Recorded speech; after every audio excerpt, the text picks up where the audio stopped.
जय हिंद दोस्तों, अनुग्रह आईएएस एकेडमी में आप सभी लोगों का स्वागत है। आज से आप लोगों के सामने हिंदी का लेक्चर चालू होने वाला है। जितने भी अभ्यर्थी ऐसे हैं जो कंपटीशन की तैयारी कर रहे हैं, उन सभी लोगों के लिए ये बड़ा ही सुनहरा अवसर है, क्योंकि फ्री ऑफ कॉस्ट शुरू से जीरो से हीरो लेवल तक का हिंदी आपको पढ़ा दिया जाएगा। आज जो हम पढ़ाएंगे वो रहेगा हिंदी भाषा का विकास। ठीक है, तो हिंदी भाषा का विकास मतलब हम ये बोल सकते हैं कि जितने भी छात्र ऐसे हैं जिनका बेसिक कमजोर है हिंदी को लेके, तो वो सारे के सारे छात्र इस लेक्चर से जुड़ सकते हैं। क्योंकि आप अगर किसी सब्जेक्ट का बेसिक आपका क्लियर है तो आप एडवांस लेवल तक बहुत ही आसानी तरीके से पहुंच सकते हो। अगर बेसिक आपका क्लियर नहीं है तो एडवांस लेवल तक पहुंचने में बहुत ही ज्यादा दुविधा उत्पन्न होती है। ठीक है, तो ध्यान रखना, हिंदी भाषा का विकास हम स्टार्ट करेंगे। स्टार्ट करने से पूर्व हमें यह समझना है कि विश्व में, वर्ल्ड में 3000 भाषाएं बोली जाती। कितनी हजार भाषा? 3000 भाषाएं बोली जाती हैं। उन 3000 भाषाओं में से एक भाषा है जिसे सबसे ऊपर रखा गया, वो है हिंदी। ठीक है, तो 3000 भाषाओं में से एक भाषा है जिसका नाम क्या बताया मैंने आपको? हिंदी बताया। ठीक है, अब ये हिंदी भाषा जो है वो हिंदी भाषा को अलग अलग देशों में या भारत में भी प्रचार प्रसार करने के उद्देश्य से अलग अलग जगह में विश्व हिंदी सम्मेलन या भारत में भारतीय हिंदी सम्मेलन का आयोजन किया जाता है। ठीक है, विश्व हिंदी सम्मेलन क्वेश्चन में कई बार पूछा जा चुका है। विश्व हिंदी सम्मेलन कब आयोजित की जाती है? तो 10 जनवरी को। कब? 10 जनवरी को विश्व हिंदी सम्मेलन का आयोजन किया जाता है। ठीक है, और 14 सितंबर या सितंबर को भारत में हिंदी दिवस का आयोजन की जाती है। यह विशेष रूप से आप याद रखना, है ना। और कहा यह जाता है कि अगर जैसे हम बोले कि संयुक्त राष्ट्र संघ की स्थापना, संयुक्त राष्ट्र में अगर हम अपनी दबदबा बनाना चाहते हैं, अगर संयुक्त राष्ट्र में हम अपनी भाषा को प्रचलित करना चाहते हैं, तो हम क्या करेंगे? लोगों तक इस भाषा को बताने के लिए विश्व हिंदी सम्मेलन का आयोजन करेंगे। ठीक है, अब देखो, संयुक्त राष्ट्र संघ, याद रखना, संयुक्त राष्ट्र संघ। ठीक है, संयुक्त राष्ट्र संघ की स्थापना कब हुई? तो संयुक्त राष्ट्र संघ की स्थापना 24 अक्टूबर, ठीक है, 24 अक्टूबर 1945 को संयुक्त राष्ट्र संघ की स्थापना हुई। और इसका मुख्यालय जो है वो कहां पर है? न्यूयॉर्क में है। कहां पर है? न्यूयॉर्क में है, ध्यान रखना। ठीक है, संयुक्त राष्ट्र संघ की स्थापना कब हुई? तो संयुक्त राष्ट्र संघ की स्थापना कब हुई? 24 अक्टूबर 1945 की हुई। और इसका मुख्यालय जो है वो कहां पर है? न्यूयॉर्क में है। विशेष रूप से आप याद रखना। ठीक है, भारत में हिंदी दिवस का आयोजन कब किया जाता है? तो भारत में हिंदी दिवस का आयोजन 14 सितंबर 1949 को की जाती है। और विश्व हिंदी दिवस की आयोजन कब की जाती है? तो विश्व हिंदी दिवस की आयोजन 10 जनवरी 1949 को की जाती है, या 1949 से स्टार्ट किया गया है। और हर साल के 10 जनवरी, हर साल में 10 जनवरी को आयोजित की जाती है। ये विशेष रूप से आप याद रखना। ठीक है, चलो, अगर मैं पूछूं आपको हिंदी दिवस क्यों मनाया जाता है, तो प्रचार प्रसार करने के उद्देश्य से हिंदी दिवस का आयोजन किया जाता है। ये विशेष रूप से याद रखना। ठीक है, विश्व हिंदी दिवस को हम समझते हैं, विश्व हिंदी दिवस। ठीक है, लिख लेना आप हेडिंग में, विश्व हिंदी दिवस। ठीक है, विश्व हिंदी दिवस। तो प्रचार प्रसार करने के उद्देश्य से विश्व हिंदी दिवस सम्मेलन का आयोजन किया जाता है। ठीक है, अभी तक विश्व हिंदी दिवस 11 बार हो चुका है, 11वां हो चुका है। 11 बार तक विश्व हिंदी सम्मेलन आयोजन हो चुका है। मॉरिशस, लुइस पोर्ट मॉरिशस में हुआ है 11वां, है ना। तो लिख लो मॉरिशस। ठीक है, ये मॉरिशस में 11वां विश्व हिंदी सम्मेलन हो चुका है। 12वां विश्व हिंदी सम्मेलन जो है, 12वां विश्व हिंदी सम्मेलन जो है वो अभी प्रस्तावित में है। ठीक है, कहां पर? फिजी में है। ठीक है, 2023 में 2023 में प्रस्तावित है ये, ठीक है। कहां पर? फिजी में, ये याद रखना, फिजी में, ठीक है। 12वां क्या है? अभी प्रस्तावित में चल रहा है। कहां पर है ये? फिजी में, ठीक है। और भारत में अभी 3 बार तक, भारत में ध्यान रखना, विश्व हिंदी सम्मेलन भारत में, कहां पर? भारत में 3 बार तक आयोजित, 3 बार तक आयोजित की जा चुकी है, ठीक है ना। याद रखना, 3 बार तक अभी तक भारत में आयोजित की जा चुकी है, ठीक है। तो चलो इसे हम समझते हैं 3 बार कहां कहां पर आयोजित किया गया है, तो ये नोट डाउन कर लेना, समझ में आया होगा जहां तक, है ना।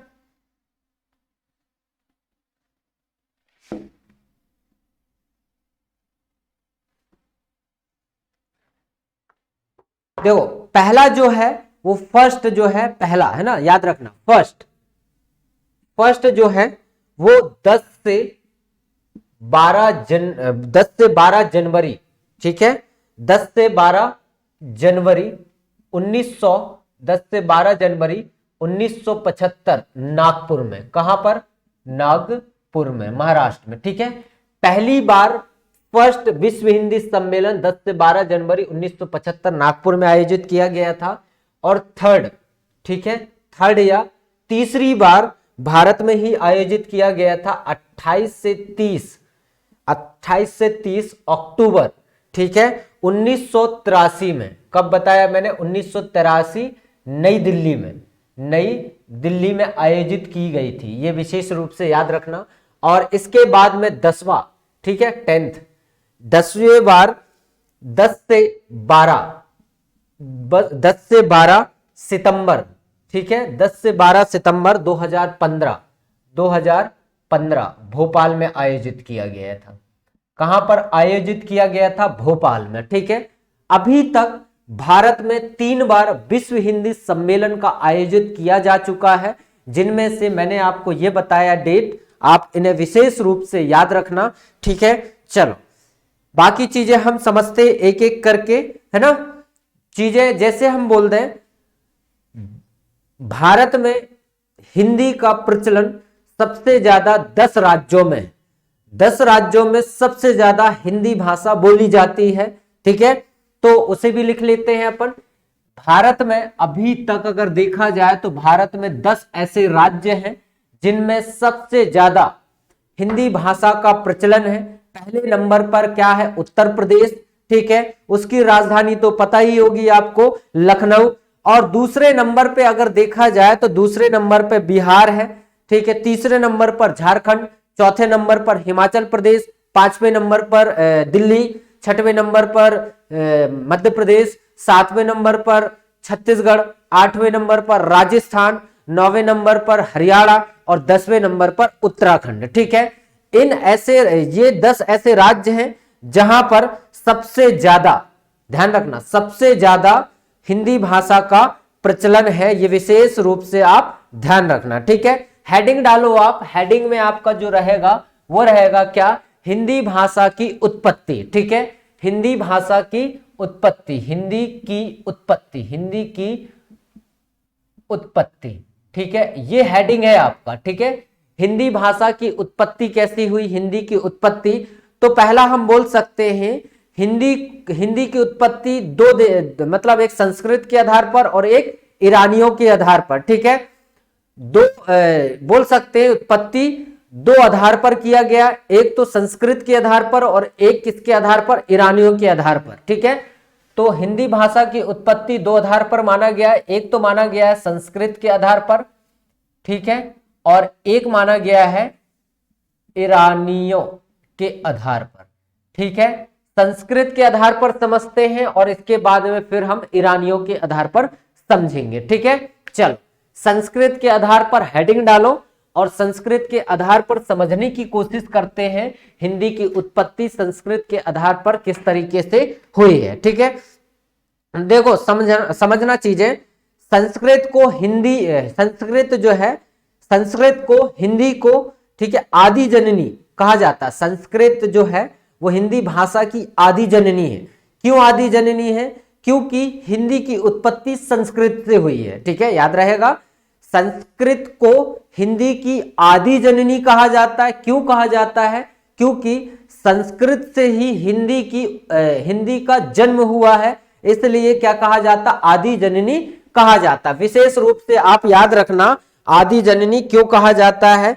क्योंकि आर्य, मैं समझा रहा हूं, आप लिखते भी चलना। ठीक है, आर्य जो थे, आर्य जब भारत में आगमन किए, आर्यों का आगमन हुआ, आर्यों का आगमन हुआ। ठीक है, तो ये संचार स्थापित करने के लिए, क्या स्थापित करने के लिए? संचार, वार्तालाप, एक दूसरे से व्यापार के लिए वार्तालाप इन्होंने चालू किया। ठीक है, संचार स्थापित करने के लिए इन्होंने क्या किया? संस्कृत भाषा का प्रचलन चालू कर दिया। ठीक है, याद रखना, इन्होंने संस्कृत भाषा का प्रचलन संचार स्थापित करने के लिए किया था, और इसलिए इन्होंने क्या कहा? देखो, चीजें समझना, लिख लिख के भी समझाऊंगा आपको, तो वो चीजें आप समझना। सबसे पहले जो भाषा आई वो कौन सी भाषा है? संस्कृत भाषा है। ठीक है, आर्य लोगों की देन है संस्कृत भाषा। इसके बाद में जो भाषा का प्रचलन चालू हुआ वो भाषा कौन सा है? पाली भाषा है। ठीक है, इसके बाद में कौन सी भाषा आई?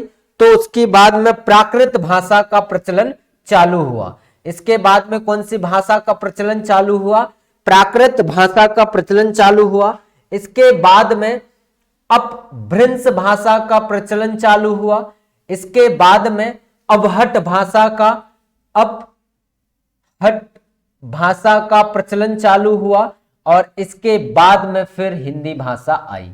ठीक है, याद रहेगा। ठीक है, अब देखो, संस्कृत भाषा को अगर कहा जाता है, संस्कृत भाषा मैंने बताया था जब आर्य प्रवेश किए, है ना, तो अपने संचार माध्यम को स्थापित रखने के लिए, संचार मतलब एक दूसरे से व्यापार करने के लिए कोई ना कोई भाषा का इन्होंने प्रचलन चालू करेंगे ही करेंगे, है ना।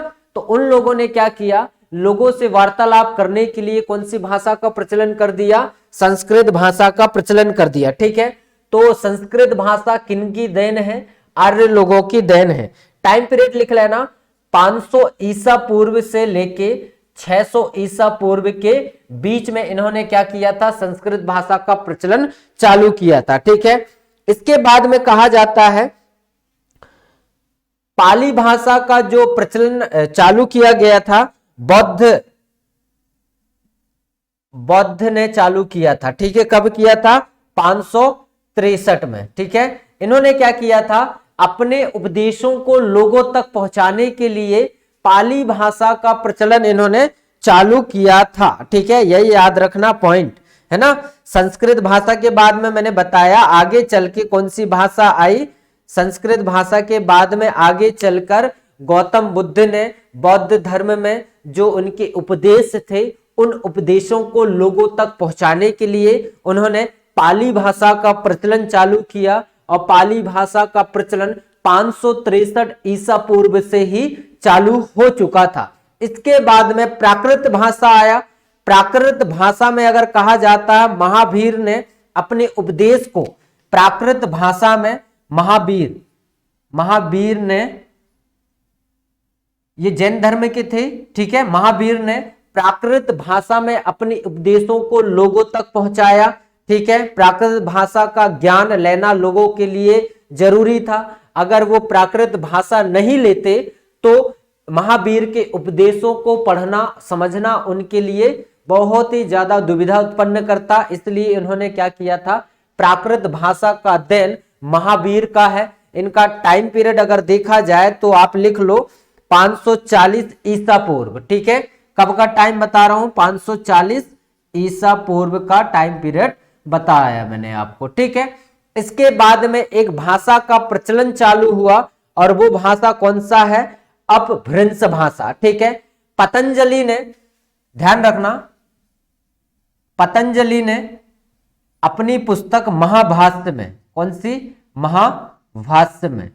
ठीक है, पतंजलि ने अपनी पुस्तक महाभाष्य में अपभ्रंश भाषा का जिक्र किया है। ठीक है, और इसका टाइम पीरियड 500 से 1000 ईसा पूर्व के आसपास में है। 500 ईसा पूर्व से 1000 ईसा पूर्व के बीच में प्रचलन चालू हुआ था। ठीक है, इसके बाद में जो भाषा आई वो भाषा कौन सा है, अबहट भाषा। 900 से 1100 ईसा पूर्व के बीच में, 900 ईसा पूर्व से 1100 ईसा पूर्व के बीच, ठीक है, अबहट भाषा का प्रचलन चालू हुआ। ठीक है, याद रहेगा, है ना। चीजें समझना, ये हिंदी जो मैंने आपको बताया है, हिंदी भाषा को भी आप लोग बहुत ही अच्छे ढंग से समझ सकते हो। ठीक है ना। तो मैंने क्या बताया, 900 से 1100 ईसा पूर्व के बीच में कौन सी भाषा आई, अबहट भाषा आई।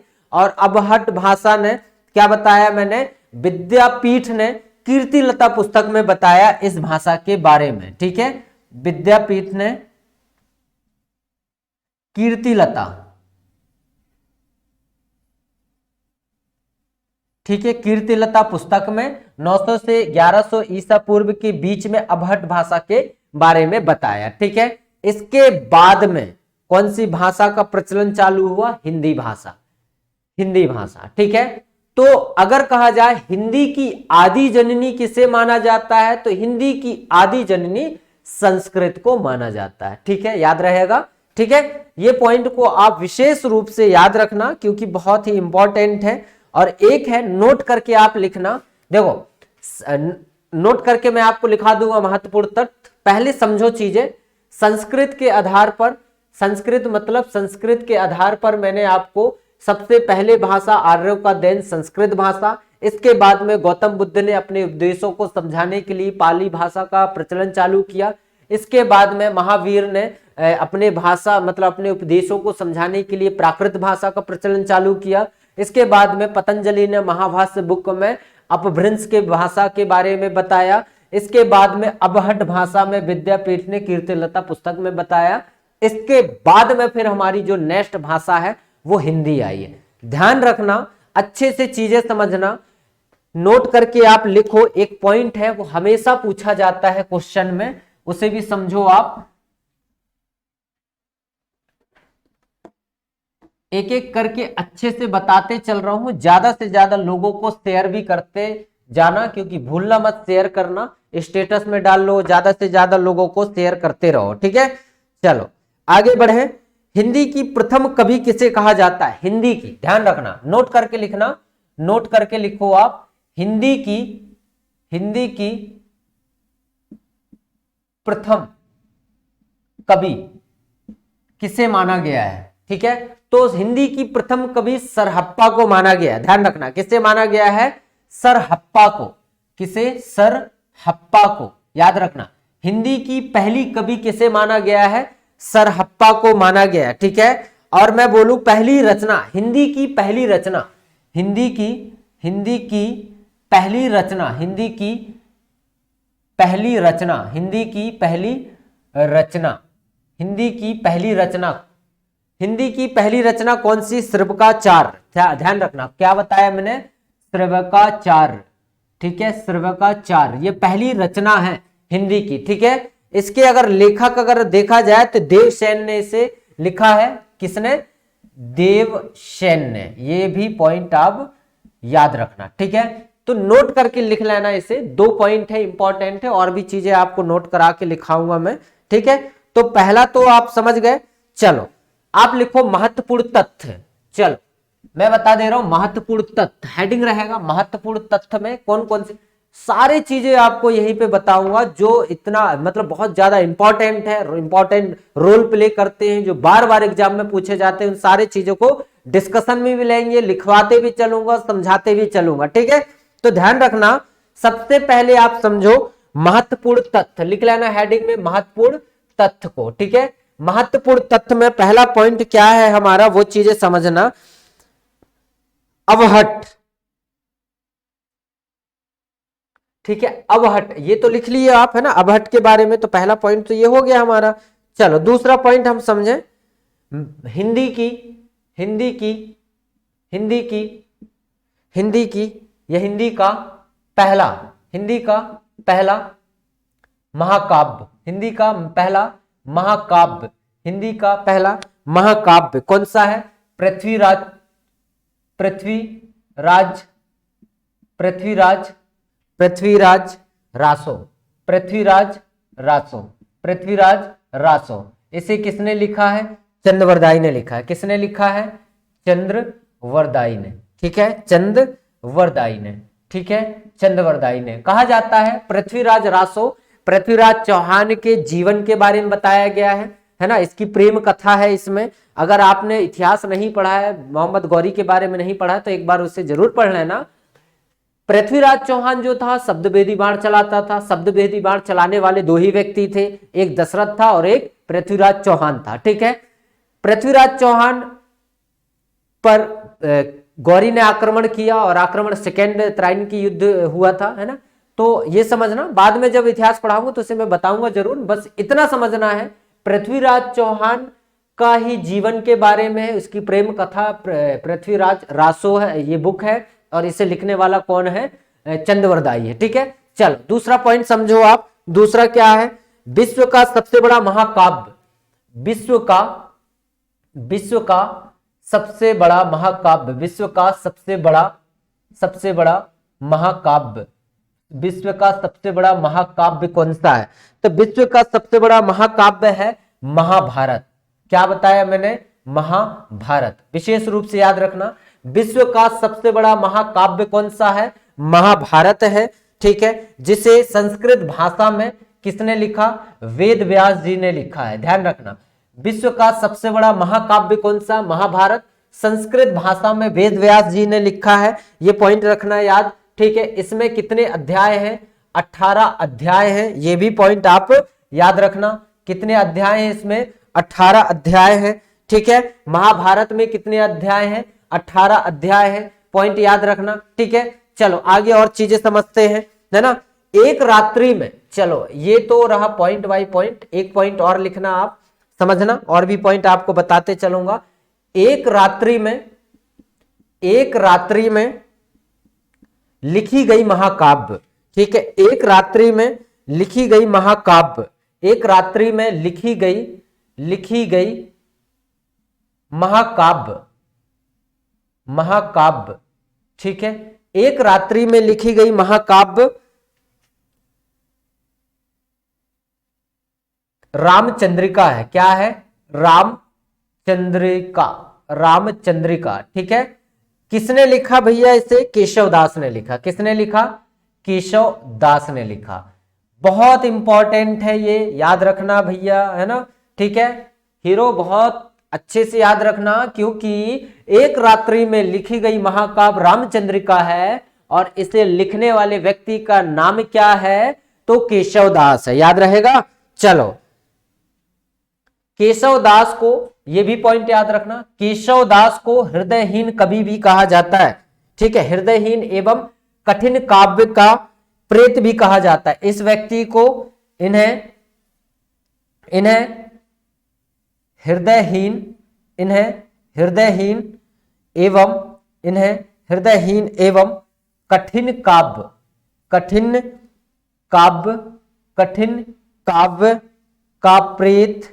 का प्रेत कहा जाता है, याद रहेगा, ठीक है। ठीक, केशवदास को हृदयहीन एवं कठिन काव्य का प्रेत कहा जाता है, पॉइंट याद रखना। इसके बाद में खड़ी बोली का पहला महाकाव्य भी लिख लो आप। चलो एक एक पॉइंट लिखा रहा हूं, बहुत अच्छे ढंग से, बड़ी मेहनत करके आप लोगों के लिए लेके आया है, ठीक है। खड़ी बोली, ठीक है। खड़ी बोली का पहला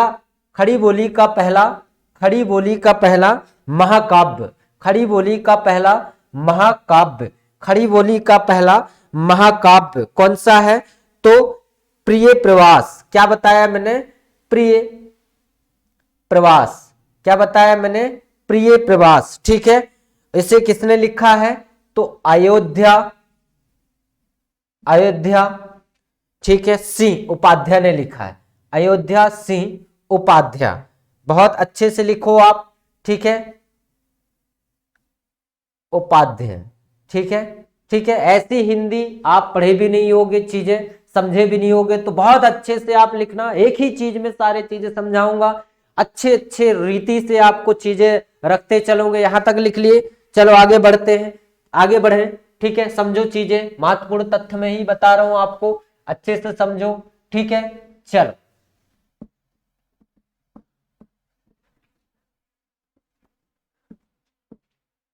ठीक है, महत्वपूर्ण तथ्य में एक पॉइंट और है। गांधी जी, याद रखना, गांधी जी, लिखते चलो, गांधी जी के द्वारा किस सम्मेलन में, गांधी जी के द्वारा किस सम्मेलन में, किस सम्मेलन में, गांधी जी के द्वारा किस सम्मेलन में हिंदी साहित्य सम्मेलन, हिंदी साहित्य सम्मेलन, हिंदी साहित्य सम्मेलन मतलब हिंदी राष्ट्रभाषा हो, क्या बोला गया, हिंदी कौन सी भाषा हो, हिंदी राष्ट्रभाषा हो, हिंदी राष्ट्रभाषा हो।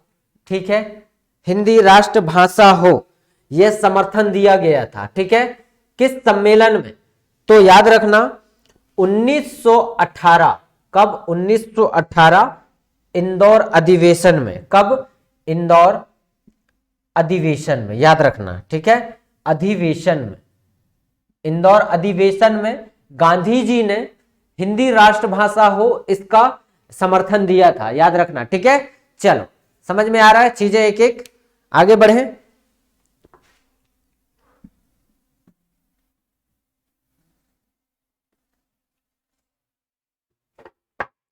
लिखते चलना भाई, रोकना नहीं कोई चीजें। ठीक है, चलो संस्कृत के आधार पर पूरे चीजें क्लियर हो गए, ईरानियों के आधार पर समझाता हूं मैं, हेडिंग डाल लेना, किसके आधार पर, ईरानियों के आधार पर। ठीक है, ईरानियों के आधार पर समझो, ईरानियों के आधार पर देखा जाए तो उच्चारण था, उच्चारण था, ईरानियों के आधार सिर्फ और सिर्फ क्या था, उच्चारण था। कैसे, वो भी समझा रहा हूं, कैसे ईरानियों के आधार पर उच्चारण था, क्योंकि ये जो लोग थे वो क्या करते थे अपने, मतलब जैसे ईरानियों भारत में प्रवेश किए तो इन्होंने जब जिस एरिया से आए तो जो एरिया था वो सिंध वाला एरिया था, तो वहां पर कौन सी नदी बहती थी, सिंधु नदी बहती थी। कौन सी नदी बहती थी, सिंधु नदी बहती थी। तो इन्होंने सिंध को, कौन सी भाषा बता रहा हूं ध्यान से सुनना, इन्होंने कैसे सिंध को, किसको, सिंध वाली एरिया में, यहां पर कौन सी नदी बहती है, सिंध वाली एरिया में सिंधु नदी बहती है, तो सिंध, क्या बता रहा हूं मैं, सिंध। ठीक है, इस सिंध को, सा को ईरानी में क्या बोल दिया गया, हा बोल दिया गया, धा को ईरानी में क्या बोल दिया गया, दा बोल दिया गया, बड़ी ई जो है वो प्रत्यय जुड़ गया, तब हमारे पास में क्या हुआ, हिंदी हुआ। समझ में आया उच्चारण, समझ में आया उच्चारण। मैंने बताया सा को ईरानी भाषा में हा बोला गया, धा को ईरानी भाषा में दा बोला गया। ठीक है, ई बड़ी की ई जो है वो प्रत्यय जुड़ गया, तब जाके हमारे पास में क्या बना, हिंदी बना। यहां तक समझ में आया, चलो आगे समझे, भाषा परिवार समझो, भाषा परिवार। ठीक है, दोनों समझ में आ गए, संस्कृत के आधार पर, ईरानियों के आधार पर। ठीक है, तो भाषा परिवार देख लेते हैं, कितने भाषा परिवार हैं उन्हें समझ लेते हैं, कितने भाषा परिवार हैं, है ना। 4 भाषा परिवार हैं, तो लिख लो आप चारों भाषा परिवार को, हेडिंग में डालना 4 भाषा परिवार, क्या रहेगा हेडिंग में, भाषा परिवार, भाषा परिवार। ठीक है, भाषा परिवार में पहला भाषा जो है, 4 भाषा परिवार है, कितने भाषा परिवार है, 4 भाषा परिवार है। तो पहला जो है भरोपीय, ठीक है, पहला जो है भरोपीय भाषा, कौन सा भाषा, भरोपीय भाषा। भारत में भरोपीय भाषा कितना प्रतिशत बोली जाती है, 73% बोली जाती है। ठीक है, इसके बाद में दूसरे नंबर पर है द्रविड़ भाषा, कौन सी भाषा, द्रविड़ भाषा। ठीक है, तो द्रविड़ भाषा का योगदान भारत में कितना प्रतिशत है, तो 25% इसका योगदान है। इसके बाद में कौन सी भाषा है, ऑस्ट्रिक भाषा है। ठीक है, ऑस्ट्रिक भाषा। ठीक है, ऑस्ट्रिक भाषा का योगदान भारत में कितना प्रतिशत है, 1.3% इसका योगदान है। इसके बाद में चौथे नंबर पर है चीनी तिब्बती भाषा। चीनी तिब्बत भाषा, इसका योगदान कितना, 0.7% इसका योगदान है। ठीक है, भाषा परिवार भारत में कितने हैं, 4 हैं। प्रतिशत के आधार पर कौन सी भाषा परिवार कितना प्रतिशत बोली जाती है वो मैंने आपको बता दिया, याद रहेगा।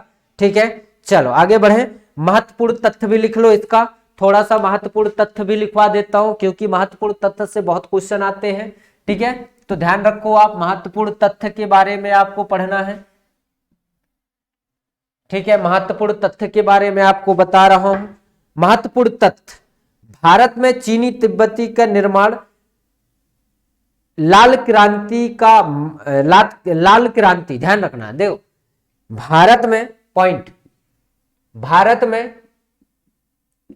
भारत में चीनी तिब्बती, उसी को समझा रहा हूं, चीनी तिब्बती, ठीक है, चीनी तिब्बती भाषा, चीनी तिब्बती भाषा के निर्माण में लिखते चलना आप, के निर्माण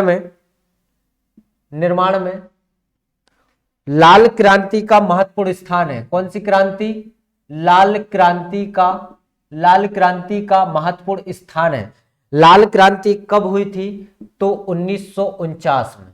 कब, 1949 में, ध्यान रखना। ठीक है, ठीक, आगे की जो क्लास रहेगी इसके बाद में हम कल अलग सी चीजें समझेंगे, है ना। इसी के निरंतर आगे चीजें, 15 दिन दे दो, 15 दिन में पूरी हिंदी खत्म। ठीक है, तो ध्यान रखना, कल जब हम पढ़ेंगे तो इसका नेक्स्ट पार्ट रहेगा, ये फर्स्ट पार्ट है, इसके बाद में दूसरा पार्ट लिख लिख के समझाऊंगा, अच्छे से समझाऊंगा। जितने भी परिचित हैं ज्यादा से ज्यादा लोगों को शेयर करो और सब्सक्राइब करना बिल्कुल भी ना भूलें। और आज जितना आपने पढ़ा है घर में नोट्स, मतलब आपने नोट्स बनाया है, तो उससे आप बार बार रिवाइज करते रहो तो चीजें आपकी क्लियर होती रहेंगी। ठीक है, आज के लिए बहुत बहुत धन्यवाद। कल मिलते एक नए वीडियो के साथ।